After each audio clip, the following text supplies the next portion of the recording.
Understanding the phrase, going in circles. Hello, everyone. Welcome back to our channel where we explore the fascinating world of English idioms and phrases. Today, we're going to delve into a very common phrase, going in circles. This phrase is often used in everyday English, and understanding it can really help you in grasping the nuances of the language.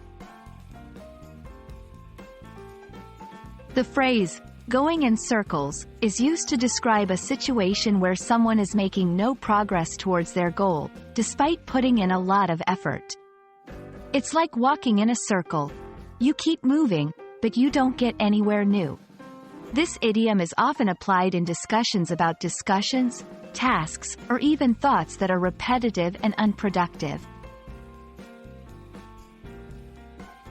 To better understand going in circles, let's look at some examples. 1. In meetings, we've been discussing this topic for hours, but we're just going in circles. We need a new approach. 2.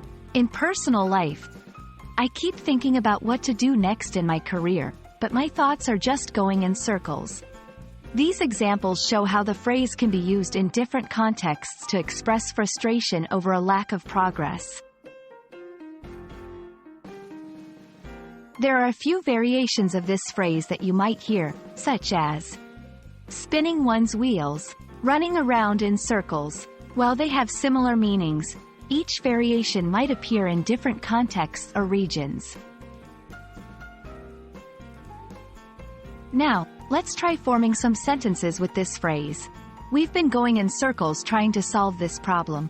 I feel like we're going in circles with this argument. Notice how the phrase seamlessly fits into sentences to convey the idea of fruitless effort or lack of progress. And that's a wrap on going in circles. I hope this video has helped clarify the meaning and usage of this common English phrase.